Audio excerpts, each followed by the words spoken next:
The Orjan Dominion's warlords laughed as they drank the blood of their conquered enemies, basking in the glow of their final victory. Their grand armada loomed over the shattered remains of Velzara Prime, their dominion uncontested. But then, space itself fractured. A silent darkness bled into the void, an omen of something far worse than war.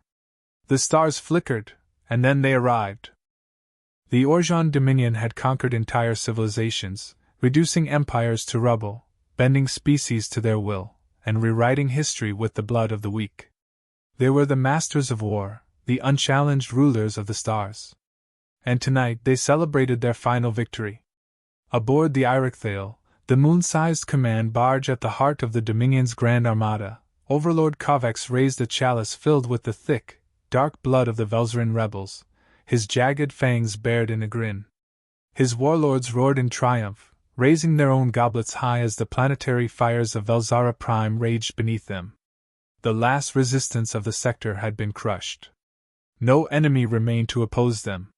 "The stars belong to us," Kovacs declared, his deep voice reverberating through the great war hall. "The galaxy trembles at our might, and tonight, we drink to Dominion Eternal." The warlords howled, their armor-clad fists slamming against the black stone tables. The air was thick with the scent of burned meat and spilled blood, trophies of their slaughter. The feast was a monument to conquest. Nothing could threaten them now. Then the alarms screamed. The warlords froze. The laughter died. The triumphant howls cut short. Kovacs turned, his eyes narrowing. "What is the meaning of this?" A trembling officer stumbled into the hall, his face drained of all color. "Overlord, there's something in the void." A murmur rippled through the hall. Kovacs's patience wore thin. "Something? Speak plainly before I carve the answer from your skull." The officer swallowed hard. "Ships, Overlord. He faltered, shaking his head, as if the words themselves refused to form. "They weren't there a moment ago. And now they are." The warlord stirred uneasily. Kovacs bared his fangs. "You are afraid of mere ships? We have conquered fleets 1,000 times greater than our own. If some fool species dares challenge us, they will be made to kneel like the rest." The officer hesitated. "These aren't like any ships we've encountered." Kovacs rose to his full height. "Show me." They marched to the command deck, where an uneasy silence hung over the crew. The great tactical holoscreen flickered with the data feeds from their long-range sensors. Then Kovacs saw them. Black monoliths, impossibly massive, had materialized at the edges of the system. They did not belong. No warpaint. No insignias. No transmissions. They were simply there, their dark silhouettes blotting out the stars. Kovacs's claws tightened around the armrest of his command throne. "What are these vessels?" No one answered. The Dominion fleet's battlegrid scanners locked onto the unknowns, feeding their data into the system. The information came back garbled. No mass readings. No energy signatures. No thermal output. Nothing. As if the ships weren't just unknown, as if they weren't real. Kovacs growled. "Open a channel.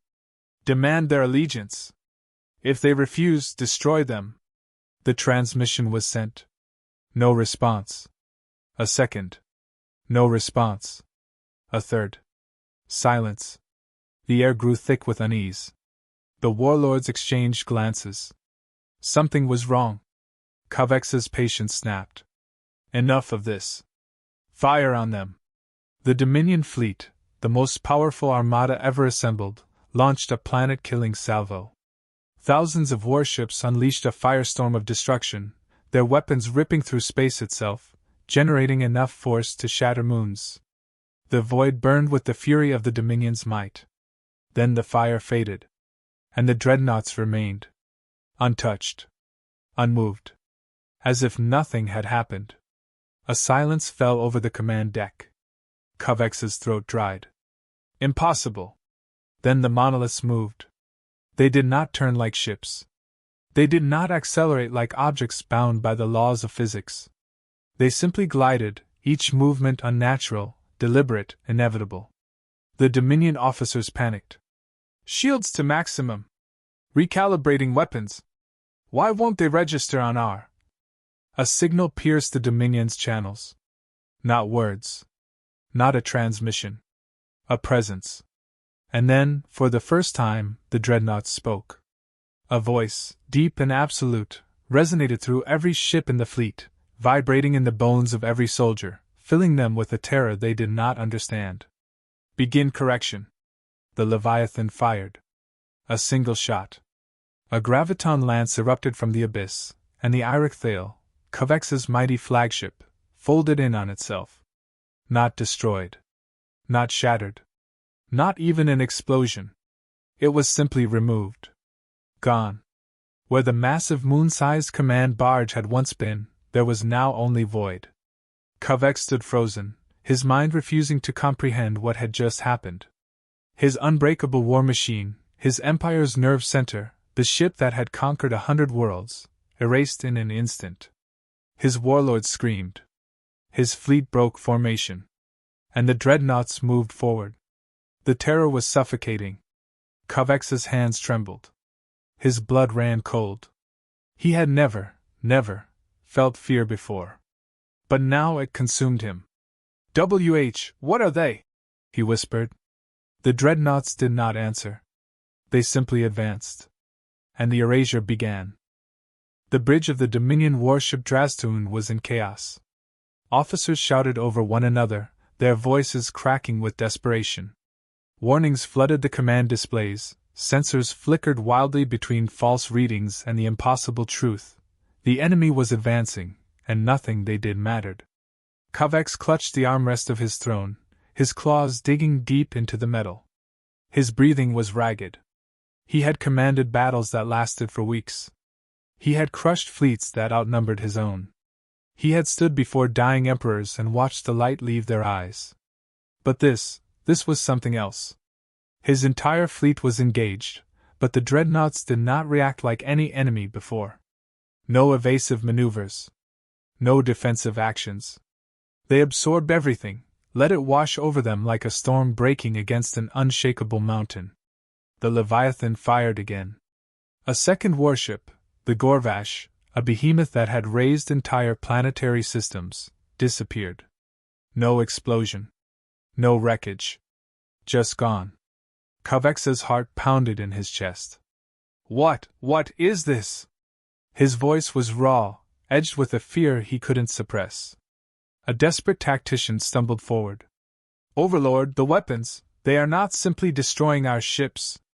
They are removing them. Every trace. Every molecule. It is as if they never existed. Covex snarled.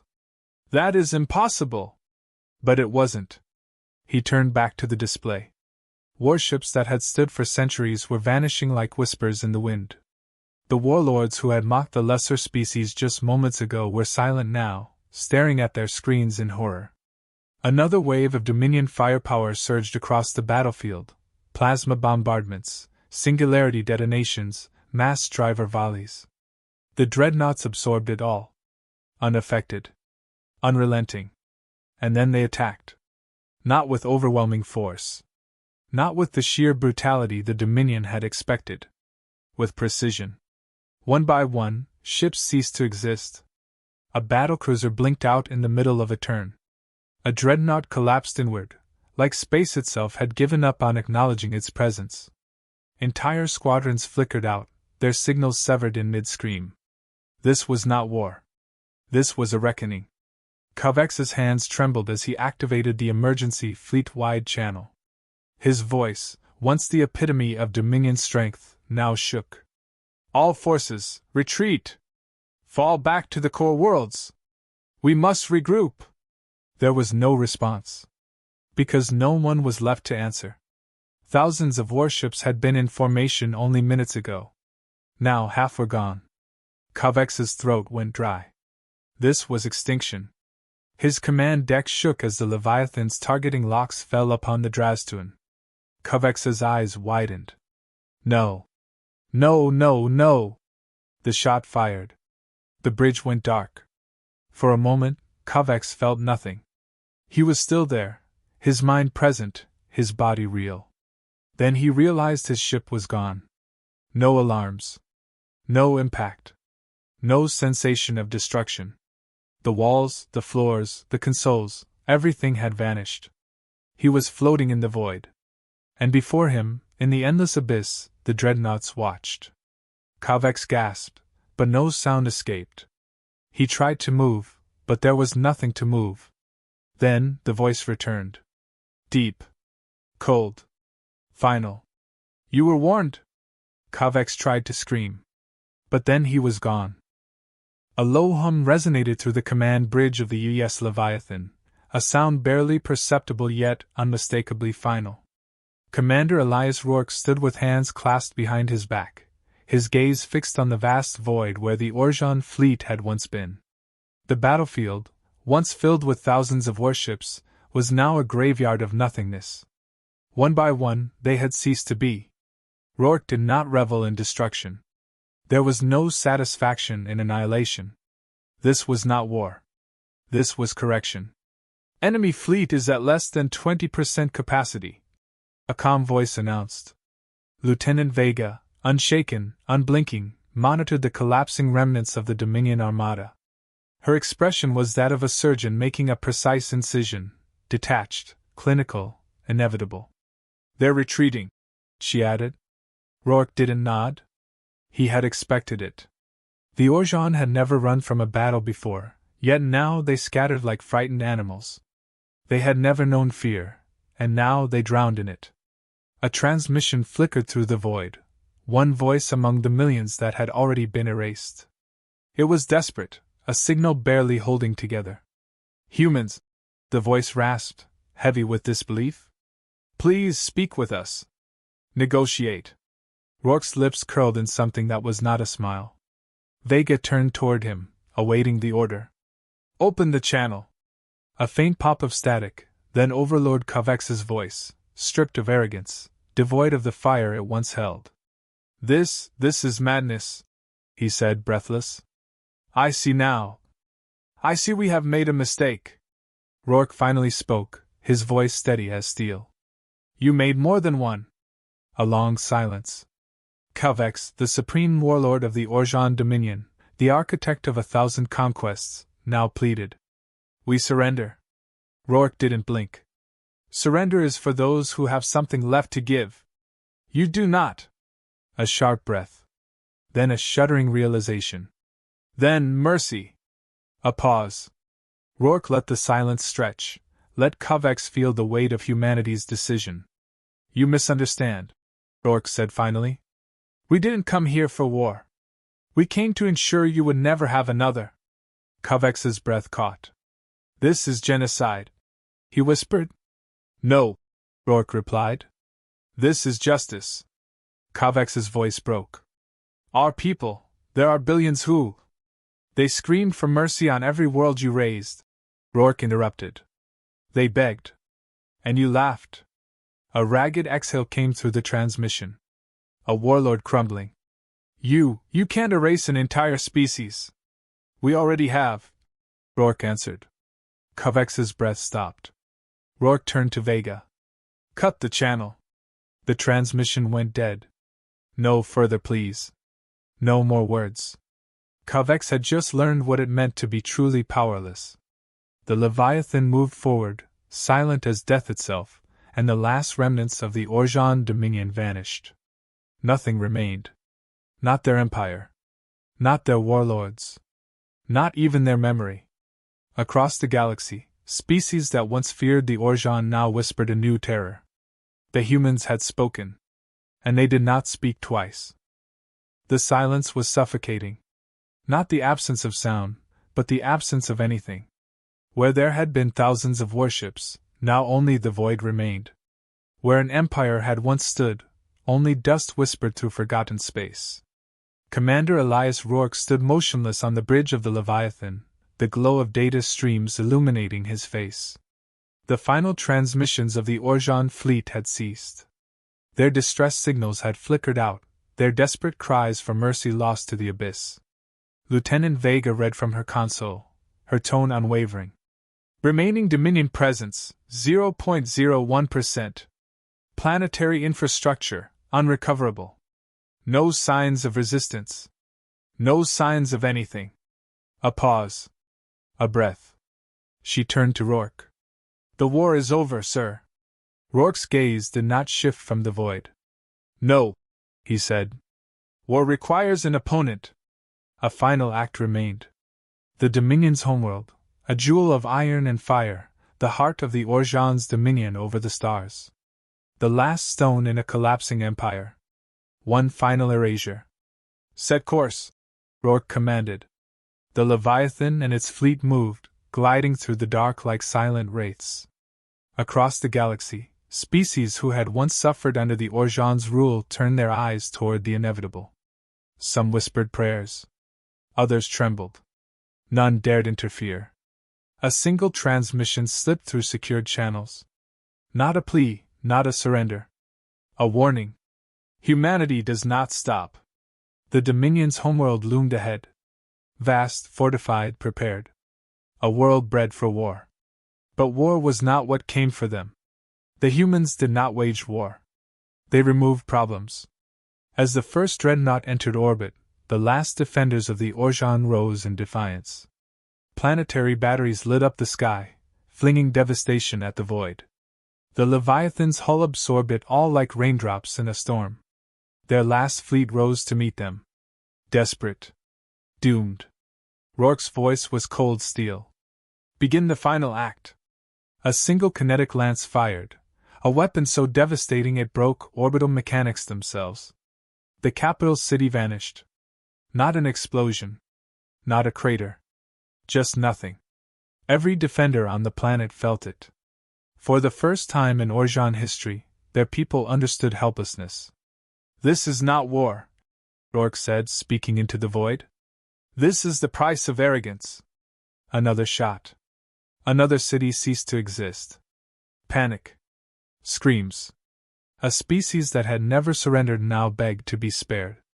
Rourke's command did not change. One by one, the planet fell silent. When the bombardment ended, the Orjan were gone. No bodies. No ruins. No history.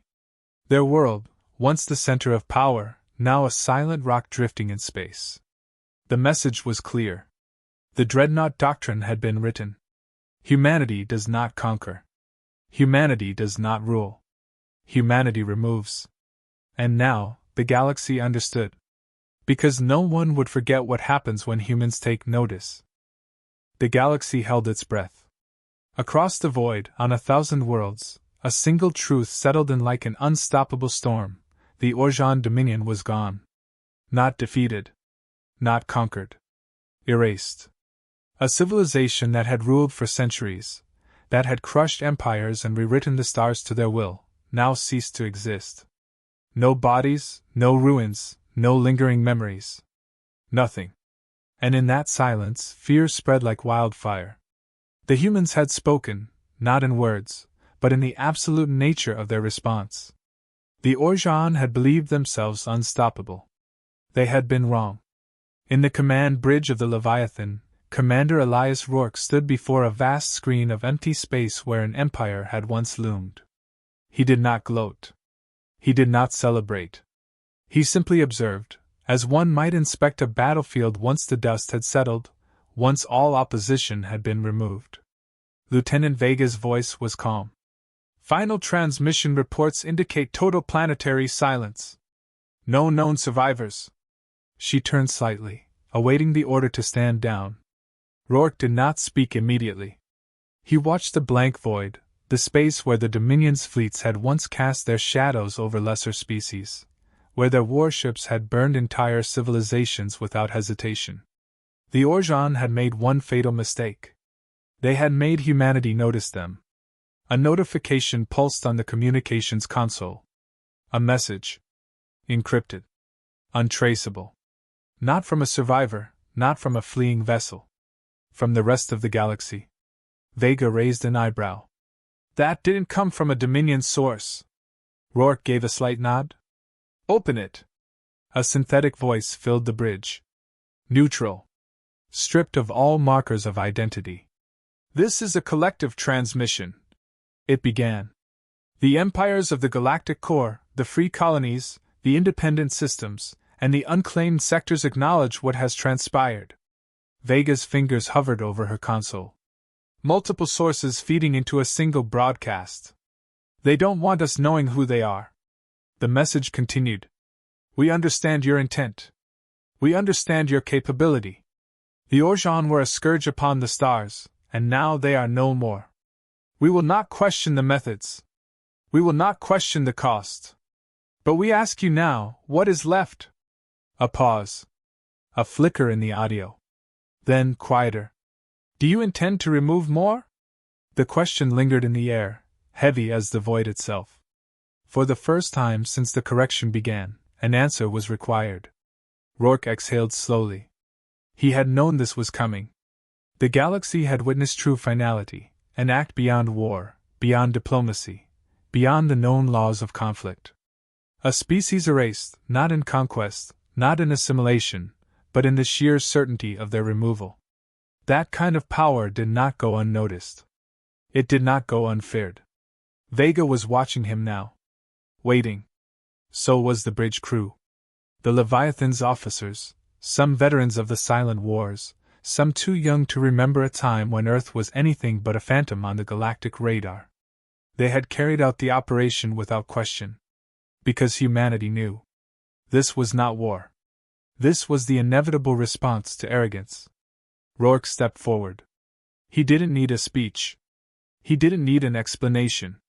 He only needed the truth. No, he said. We are finished. He let it sit there. No embellishment. No threat. Just fact. Vega transmitted the response.